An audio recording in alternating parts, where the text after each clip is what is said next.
So let's start off with the question, how can universities contribute to environmental and economic development, and especially the economic redevelopment that will be needed after COVID passes?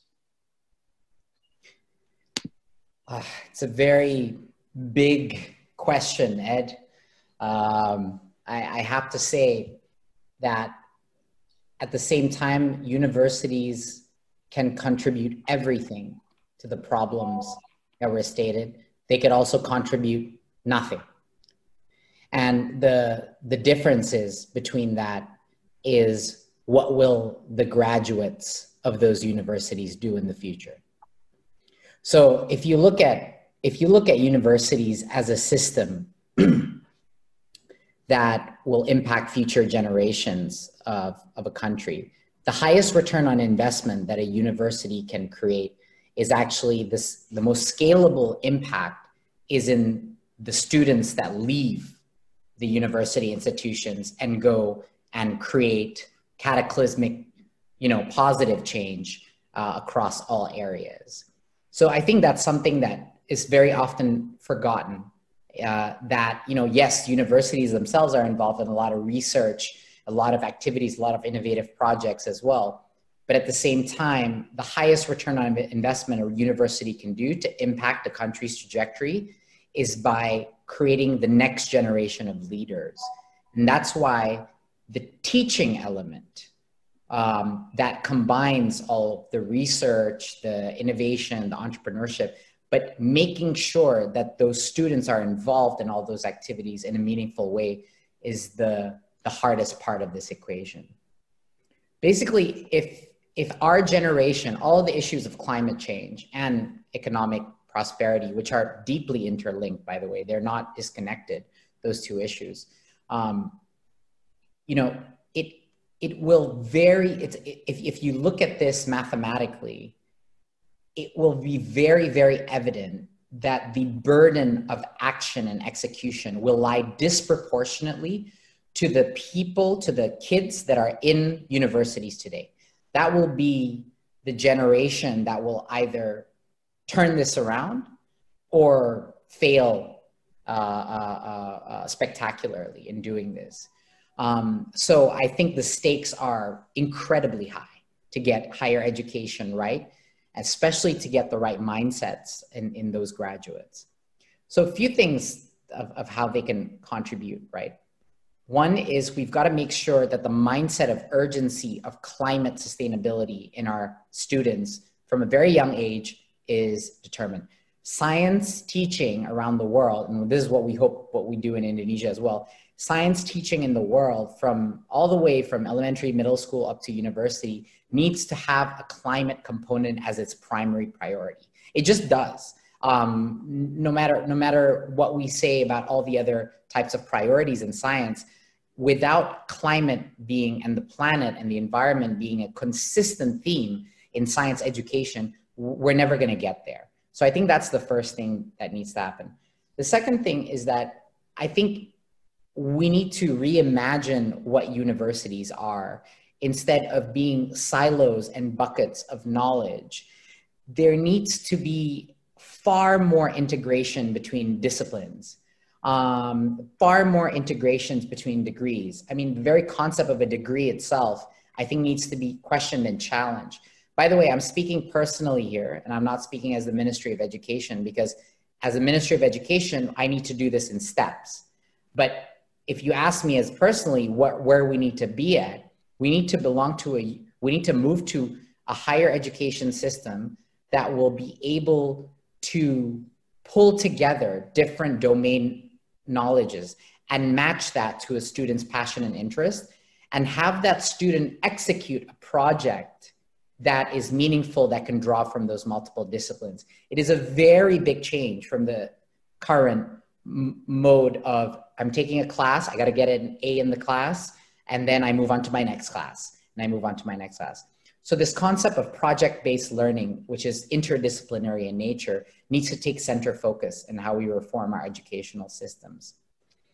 I think that finally, the final kind of impact that university students is actually entrepreneurship. And when I talk about entrepreneurship, I was an entrepreneur myself, and my first organization that I set up was not a business. It was a social entrepreneurship, Young Leaders for Indonesia and McKinsey.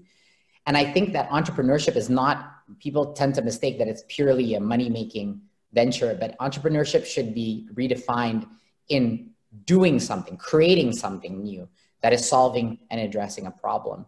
And I think that every student in university, if we can get them to do some form of a social or commercial entrepreneurship program before they graduate, I think Indonesia could be a very different world. I think the world could be a very different world if that was part of a 4-year educational system.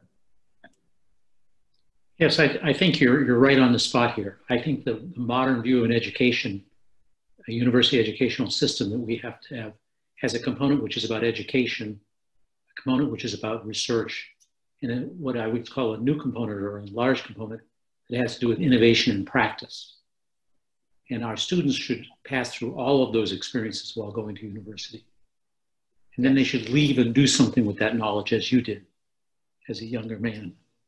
And just to add to that, I have a slight problem with the dichotomy of, or the paradigm that, you know, entrepreneurs are born. I'm sure a lot of people believe that. For me, it doesn't matter whether you have a natural tendency to be an entrepreneur or no. You have to go through that process of creating something in order to learn the basics, toolkits, and emotional states of solving a problem. So it can be super micro. It does not have to be setting up a whole organization. You can do entrepreneurship as a single individual if you wanted to. But it's the process, I think, that is so important for every higher education student to go through. And then we have to work on ways that all of this knowledge leaves the university. Yes. The knowledge exchange mechanism. You know, yes. The value is not in the creation of knowledge. The value is in the exchange of knowledge. Nadiem, any thoughts on how the Indonesian system and the Chinese system could co-create? Oh, how many hours do you have, or days? Right now we have a minute.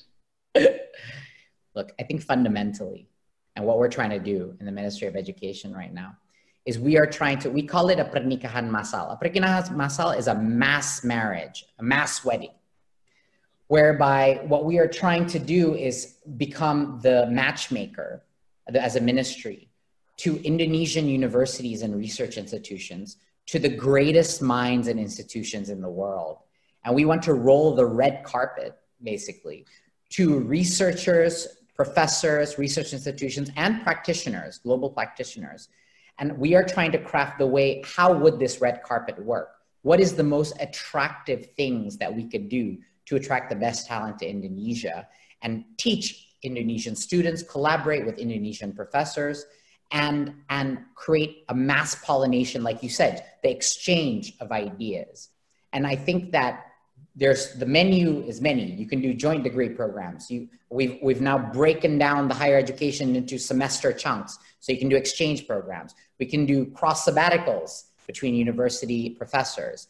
We can do, you can even set up your own university in Indonesia, which Monash, for example, just did recently. It was a breakthrough, first time in Indonesia, and we did it. And so the dam has been opened for a mass collaborative program between our institutions and the global academia and industrial domain. So I welcome the world, and let's hope that Indonesia is attractive enough from an economic, environmental, and sociological perspective, which I think it is. I think it's a gold mine for research, actually, and innovation, because there's so many problems in Indonesia. So why wouldn't the best academics of the world want to come here, teach here, and do collaborative projects here?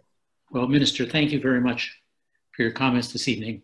I think the term we'll coin here is a streamside chat, invoking the thought of a cool river running by us. And just to summarize, I want to add that TC, the Tsinghua Southeast Asia Center, is creating a new set of programs in Bali, which have the bookends of sustainability and happiness, built on ICT technology that will allow the digital transformation of urbanization, finance, and other pressing topics. And at the plenary next week, I'll be addressing this, and explaining our goal is to educate early mid-career professionals in the design of new practice in three things. I want to get this in for Peter's benefit. That's fantastic. I've identified three domains: design thinking, computational thinking, and system thinking will be the basis of our education. Now, if only that institution, the Tsinghua Research Center in Bali, could accept students, master students at 30. That would be something that I would love to see. Stay tuned. About 2 months away, we'll roll it out. All right, fantastic.